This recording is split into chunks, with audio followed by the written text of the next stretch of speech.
In mid-19th century France, the Paris Salon at the Palais de l'Industrie was the absolute, unyielding authority on what was and wasn't good art.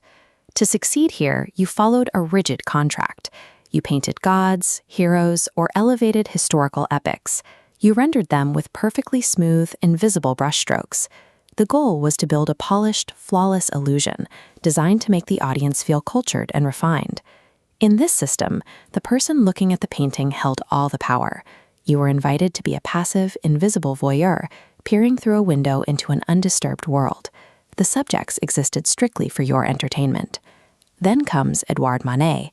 Born to a wealthy family and rigorously trained in the academic style, he looked every bit the conventional gentleman, yet he quietly rejected those grand historical subjects, deciding instead to paint modern Paris. He was about to declare open war on the exact institution whose approval he desperately craved.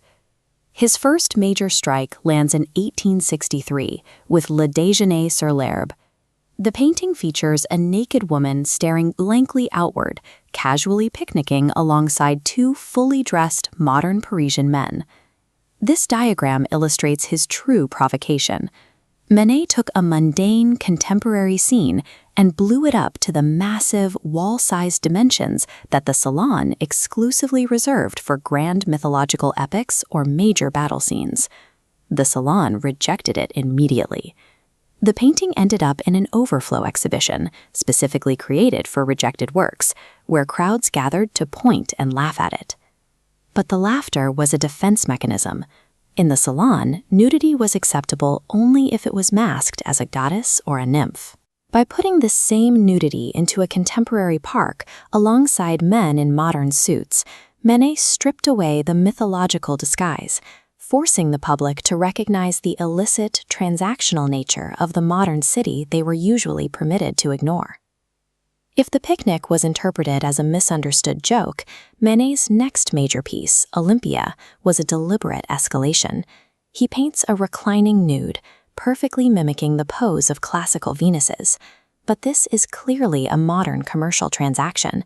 We know this because her black maidservant is stepping in to hand her a bouquet from an unseen, paying client. This graphic maps traditional sightlines against Manet's composition.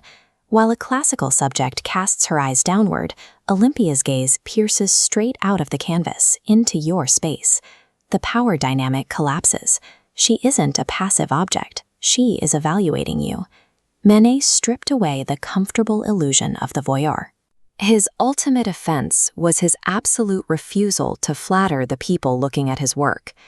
This philosophical rebellion extended into how he physically applied the paint. He used a style his contemporaries called peinture claire, opting for bright, high-key colors and leaving behind thick, highly visible, unapologetic brushstrokes. Instead of hiding his labor through smooth blending, he left abrupt, jagged transitions between light and shadow. He anchored his compositions with bold, flat passages of black. Drawing inspiration from Japanese woodblock prints arriving in Paris, he deliberately cut his figures off at the edges, stripping away the illusion of deep space. The critics eviscerated him, calling his surfaces ugly and indecent. He suffered relentless public humiliation, finding defense only among avant-garde intellectuals like Émile Zola, who recognized that Manet was creating an entirely new visual language. Despite having these intellectual allies, Manet remained painfully isolated. He refused to exhibit his work alongside the independent Impressionists, choosing instead to repeatedly throw himself at the locked doors of the official salon. It was his tragic flaw.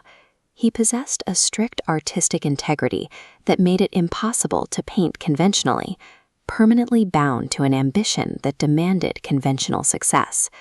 By his late 40s, Manet was severely debilitated by locomotor ataxia, a neurological condition likely caused by syphilis. Walking became agonizing. Barely able to stand, he picked up his brushes to paint his most complex work. A bar at the Folies Bergère captures a barmaid staring out from a counter, backed by a massive mirror reflecting the chaotic, glittering spectacle of the famous Parisian music hall. This top-down floor plan illustrates the spatial impossibility of the composition. The barmaid faces us head-on. By the laws of physics, her reflection should be directly behind her. Instead, the mirror shows her reflection pushed entirely off to the right, engaged in conversation with a man. Because of this impossible geometry, the only way the reflection works is if you, the viewer, physically occupy the exact space of the male customer seen in the mirror. The traditional contract between viewer and subject has completely collapsed. You are uncomfortably implicated inside the scene, dislocated from the world of the painting. Manet died in 1883 at the age of 51.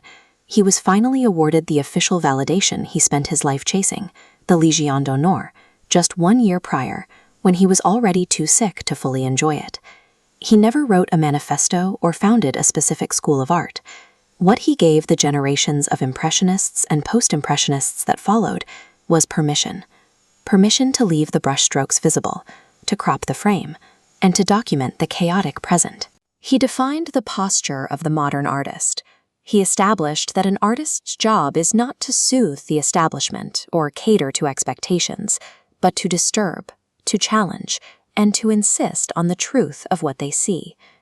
Manet's refusal to provide a comfortable, flattering illusion redefined the artist's role from entertainer to provocateur.